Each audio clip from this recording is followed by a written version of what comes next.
여러분 안녕하십니까? 2022년 3월 7일 월요일 좋은 아침입니다. 오늘 매일 한절 큐티 본문 말씀은 레위기 5장 14절부터 6장 7절까지 말씀입니다. 말씀의 제목은 속건제입니다. 영어로 하면 guilty offering 이렇게 나옵니다.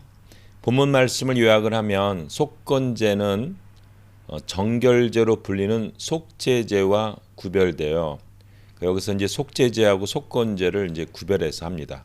속죄제는 이제 정결제로 이렇게 불리죠. 근데 속건제는 이 속죄제와 구별되어 배상제로 불립니다. 배상제가 맞습니다. 본문은 성물과 계명에 대한 속건제 5장 14절부터 19절. 그러니까 하나님 물건에 대한 그 배상제 고 이웃에 대한 속건제 이게 6장 1절부터 7절을 소개합니다. 저는 다 중요하지만 오늘은 이웃에 대한 속건제 6장 1절부터 7절만 중심으로 한번 보겠습니다. 오늘 제가 묵상하는 큐티 한 절 말씀은 레위기 6장 4절입니다. 제가 읽겠습니다. 이런 죄를 범한 자는 그 죄가 드러나는 일에 그 물건의 5분의 1을 더하여 주인에게 돌려 주어야 하며 그는 자기 허물을 속할 속건 제물을 나 여호와에게 가져와야 한다입니다. 저는 속건제가 하나님의 마음을 이해하는 데 굉장히 중요한 그러한 제사제사라고 생각합니다. 특별히 오늘 6장 1절부터 7절에 나오는 이웃에 대한 속건제를 한 번쯤 생각해 봤으면 좋겠습니다. 이웃에 대한 속건제라는 의미는 뭐냐면 제가 이웃에 대한 다른 사람들에게 피해를 끼치는 거예요. 뭐 거짓 증언을 한다거나 도둑질을 한다거나 뭐 우리가 많이 있지 않습니까? 뭐 남의 거를 훔치거나 하여튼 이제 그렇게 피해를 주는 일들이 이제 발생을 하는 거죠. 그게 이제 죄가 드러납니다. 그러면 20% 5분의 1을 더하여 주인에게 갚아야 됩니다. 여기서 중요해요. 첫째로 뭐냐면 먼저 주인에게 갚아야 돼요.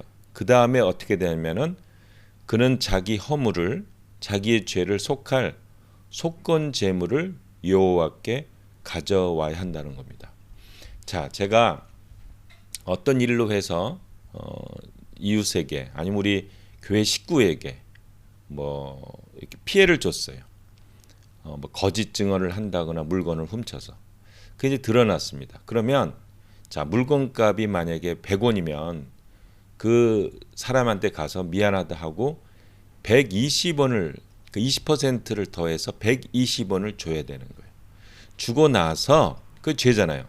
그리고 나서 제사장에게 이게 이제 두 번째 단계입니다. 가서 양이든지 그 가격에 맞는 자 120원이면 100원이면 100원에 합당하는 그 가격만큼의 제물을 드리는 겁니다. 여호와에게 나가서 제물을 드리는 겁니다. 제가 요게 관련돼서 제가 예수님께서 말씀하신 마태복음 5장 23절하고 24절을 읽어 드리겠습니다. 잘 들어보세요. 마태복음 5장 23절 24절. 그러므로 예물을 제단에 드리려다가 거기서 내 형제에게 원망 들을 만한 일이 있는 것이 생각나거든 예물을 제단 앞에 두고 먼저 가서 형제와 화목하고 그 후에 와서 예물을 드리라 합니다. 예수님이 속건제하고 동일한 말씀을 하시는 거예요. 자, 제가 이제 예배를 드리고 있어요. 근데 내가 어떤 형제에게나 아니면 우리 공동체나 아니면 구역 식구에게나 뭐 지역 교회 분이되거나 뭐 다른 분들에게 내가 잘못했구나 하는 게 깨달아지는 거예요. 그러면 그 예배를 스톱하고 그 사람한테 가야 돼요. 가서 화해를 하는 거예요. 화해하는 방법은 속건제입니다. 120%. 20%를 더해서 화목을 하고 나서 와서 예물을 드려라 하는 것이 예수님의 말씀입니다. 이게 속건제의 정신이에요. 우리가 이게 하나님과 우리와의 관계만 너무 우리 교회에서 이렇게 강조하다 보니까 이런 것들 이 수평적인 관계에 대해서 잊어버릴 때가 굉장히 많습니다. 제가 한번 화목제 할 때도 말씀드렸잖아요. 우리가 보통 화목제 하면은 하나님과 우리의 화목만 이렇게 생각을 합니다. 근데 그렇지 않습니다. 화목제물 드린 거 기름에 관련된 콩팥이나 이런 쪽만 하나님께 드리고 나머지는 가서 이웃들하고 나눠 먹으라 하는 것이 하나님의 정신이에요. 그래서 이게 펠로우십 오퍼링이에요. 그러니까 그 우리 이웃들 공동체 식구들하고 화목하게 하는 거, 피스 오퍼링, 평화를 누리는 거, 이게 중요한 포인트입니다. 근데 우리가 이걸 잃어버릴 때가 있어요. 속건제도 마찬가지입니다. 나는 하나님께 용서받았으니까 이건 뭐 아무것도 아니야. 제가 이게 교회 생활을 하다 보면 성도를 만났는데요. 진짜 본 적이 있습니다. 어떤 집사님이 인사를 했어요. 근데 인사를 했는데 고개를 확 완전히 탁 하고 쌩까 가지고 그냥 가는 것을 제가 본 적이 있습니다. 너하고는 내가 관계를 끊었어. 이런 느낌이죠. 여러분, 이걸 하나님이 용납하지 않다는 거예요. 하나님과 화목하기를 원하는 것처럼 이웃하고 화목하기를 원합니다.